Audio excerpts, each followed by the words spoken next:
Chapter 8. They landed on the parched world in the bottom of a vast ravine, far from where the loup de Calais had sown the hard-meat eggs. They came in cloaked and during light hours, although the hunt would not begin until after dark. It was all standard procedure. There were some worlds upon which the natives had developed weaponry and would fight for their skins, infected or not. The Shunde had not lived long by being careless on strange terrain, and the planet had not been used for a hunt so recently that precautions could be discarded. Especially now, because since the Oucher's last visit to hunt here, others had come. The soft meat, bleeding all over the radio bands for all to hear. It was a shock to find them here. Given his choice, he would hunt the soft meat, a thing he had long desired. They were cunning and shot back. Soft meat skulls were highly prized, the centerpiece of a warrior's trophy wall. He would challenge them, were it at all possible, but not with a handful of raw and unseasoned would-be warriors. Not only would it be foolish, it was also against the rules of the hunt. The Shunde could almost smell them, the soft meat, and he would like nothing better than to test his mettle against them, but he would not this time. He had responsibilities, duties, and to cast them aside for his personal satisfaction would be to dishonor his name. So the ship would remain cloaked.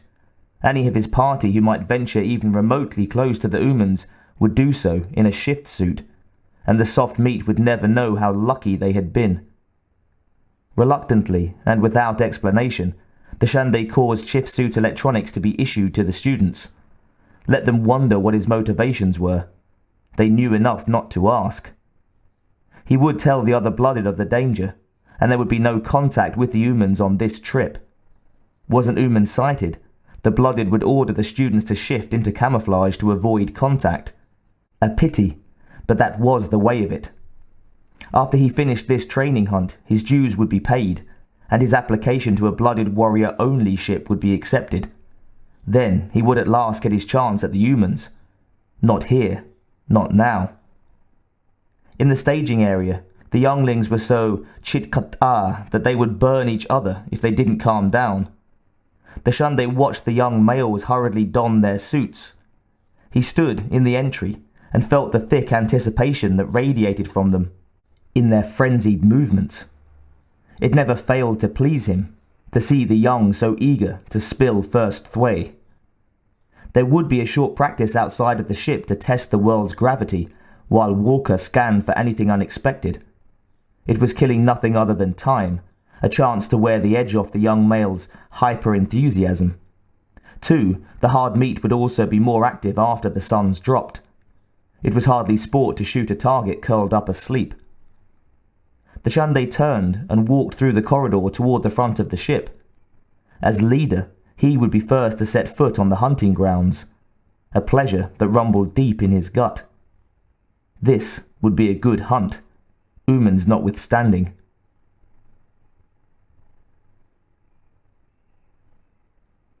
Noguchi took her second shower of the day in the early evening, as twilight fell over Prosperity Wells.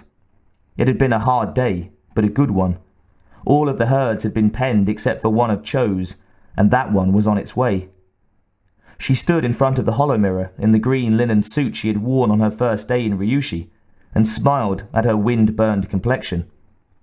After only a few days outside, her face had begun to take on the look of a rancher's. She liked it. It was the appearance of a person who didn't mind hard work, even though she had to inoculate herself against skin cancers and had to run a small fever from the vaccine for most of the day. The Chigusa staff had been setting up tables and portable roasting pits near the shield wall when she had gone to shower and change, but she was surprised at the crowd that had gathered in her short absence. She stepped out of her building and was nearly run over by a group of giggling children. Not many of those here, children, but some. The scent of grilled rinse steaks carried to her along with the sounds of people talking and laughing. Ranchers and their spouses walked past, hand in hand, all headed towards the landing pad. Noguchi joined them. Hiroki was easy to spot amid the ranchers in his dark dress suit. He stood near the loading ramp, drink in hand. He returned her wave and wove his way through the crowd to meet her. You look lovely, Machiko-san. Thank you. You look very nice yourself. She gazed wonderingly at the mass of people all around. Is every person on the planet here? Just about. A few of the staff are watching screens in ops, but other than that... Noguchi smiled. A few hundred people in one place is now a mob to me. Funny how perspectives change. Hiroki nodded. It is. And I'm glad to see them enjoying themselves. This is their first roundup. Everything they've worked for 3 years.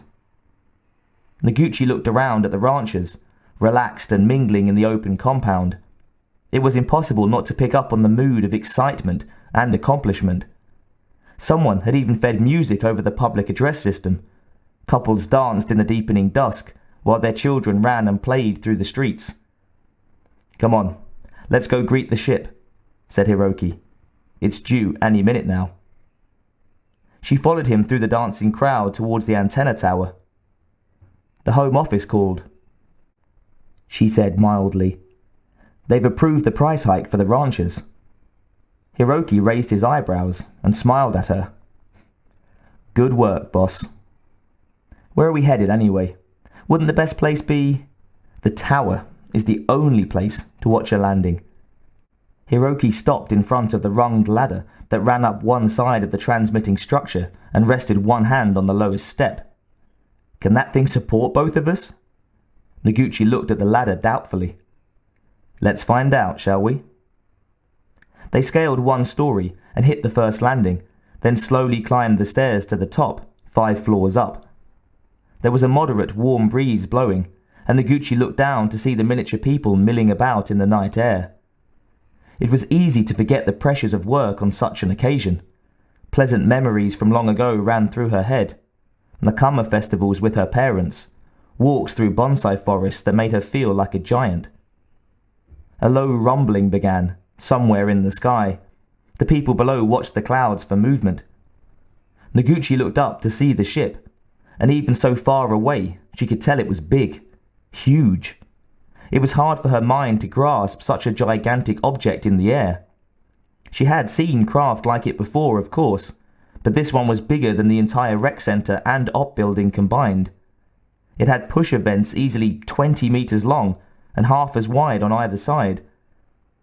There were 3 loading docks in front, each big enough to admit 4 rinths side by side. Giant air pushers swept a benign wind over the crowd as the ship rumbled towards the landing pad. With a roar that drowned out all other sound, the Lecter settled gently. It was quite a trick to land such a tub in atmosphere. The aerodynamics were hardly conducive to such things. The shield wall protected the complex from most of the engine wash, but the sudden gale that hit all of them was enough to whip up dresses and hair, and a considerable haze of dust. As the thunder dwindled slowly, Noguchi heard a chorus of laughter and hand-clapping. It was a magnificent spectacle, the Lecter come to roost. Well, part of the ship anyway. The rest was still in orbit. A hand landed on her shoulder. Hiroki. He grinned at her. Down to the final click, eh? Let's go introduce ourselves to the crew. They started towards the stairs, Hiroki leading. Noguchi cast one last long look at the ship and thought about what he had said, the final kilometer. In spite of the mood of the evening, she had felt a chill at his words. Odd. She brushed the ominous speculation aside and went to join the party.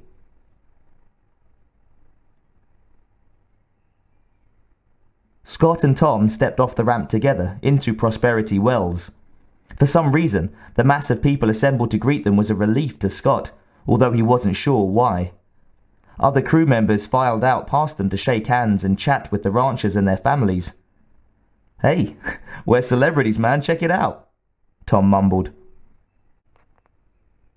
Scott smirked. It was true.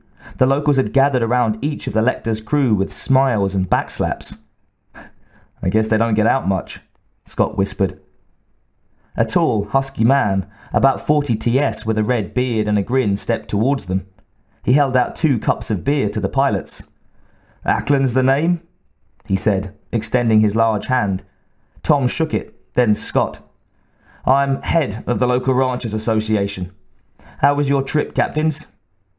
Strandberg, said Tom. But just call me Tom. This is my co-pilot, Scott Conover. The trip was fine. Nice to meet you, sirs. Hope you and your crew are ready to party. We've got some nice steaks on the grill. Ackland leaned closer and lowered his voice. And we've got some fine young ladies looking for dance partners, I'll bet. That is, if you're inclined that way. Scott grinned. You bet. Tom here was starting to look pretty good near the last leg of the trip, if you know what I mean. Ackland chuckled, a forced and overly jovial sound, and clapped Scott on the back. I thought so, he started. You know, Can I have your attention, please?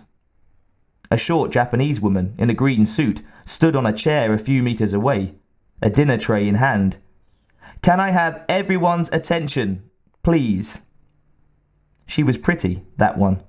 Scott looked her up and down. Nice legs, nice butt. A little shy in the breast department, but Scott had seen worse. Who's the babe? He said quietly to Ackland. Tom elbowed him in the gut. Damn feminist. You mean bitch, Ackland replied. Nitrogen queen. That's the boss. I know you're all anxious for the festivities to begin, but first I have an important announcement. The crowd calmed as everyone turned to look at her. Loading will proceed as follows. Ackland, you're first on deck. Harrison's next, followed by Lucini and Marionetti. The rest of the assignments will be handed out tomorrow at dusk.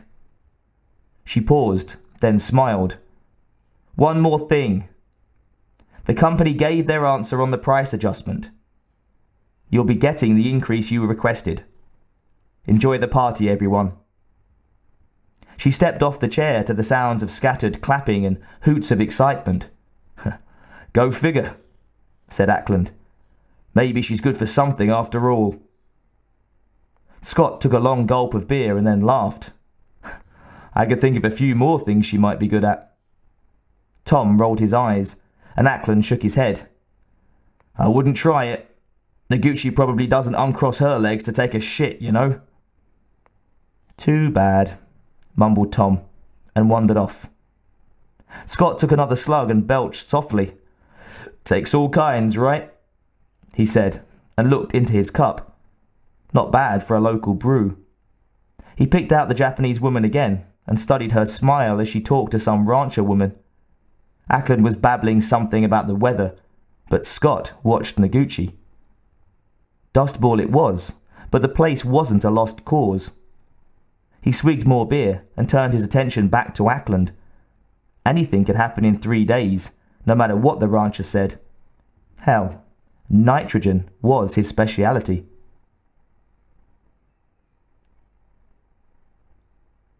Noguchi walked towards the ops center, the party in full swing behind her. It was definitely a success, in more ways than one. A few of the ranchers had warmed towards her after the announcement, and she had kept up a steady patter of innocuous conversation for at least 2 hours.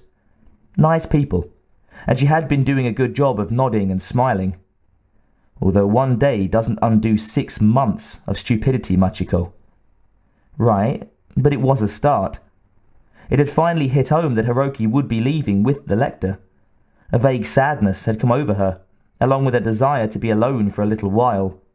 He was perhaps her only friend. She walked into operations to see only one person manning the screens. Collins, right? She said hopefully. The young man nodded and stood up. Go join the party, okay? I'll watch things here for a while. Colin's eyes widened. Really? Thanks, Miss Noguchi. It's just Machiko from now on. She smiled at him and moved by so that he could pass. Okay, he said. Machiko. He sounded uncomfortable with her first name, but he smiled back. He started to walk out and then turned. Oh, listen, when Doc Revner gets back, tell him the Home Office received his report. It's in the tray with his notes. Noguchi frowned. She had seen FemDoc at the party, but Revner hadn't been around, had he? Gets back from where? She said. Said he was going up to Iowa Gorge to look for something, he said. He signed out a hoverbike a couple of hours ago. Today? Bad timing, she said. Yeah, that's what I said, Colin shrugged. But he said it was important. And listen, thanks again. After he had left, Noguchi sat at the console and gazed at the radar, lost in thought. She hadn't expected much from Hiroki at the beginning, but he had been unfailingly patient with her. His professionalism was top-notch. It would be sad to see him leave. She shook her head and glanced around for something to take her mind off of Hiroki. Doc Revner's report lay in a basket nearby, but she hesitated picking it up. What if it were private information? Then he wouldn't have let Colin send it. He would have done it himself. Brilliant. She picked up the stack of hard copy and leaned back in her chair. What the hell was in Iowa Gorge anyway? She liked the doc. He was a smart man. She leafed through the papers and settled down to read, with a silent wish for Revner to find whatever he was looking for.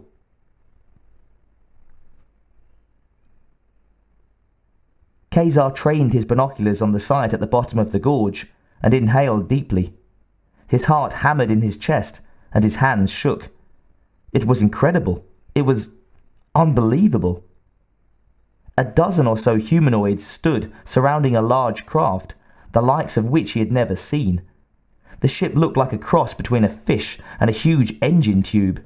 It was tinted a strange greenish hue, with a broad ramp set into the ground. The humanoids were tall. He couldn't be sure how tall, because of nothing to show the relative size.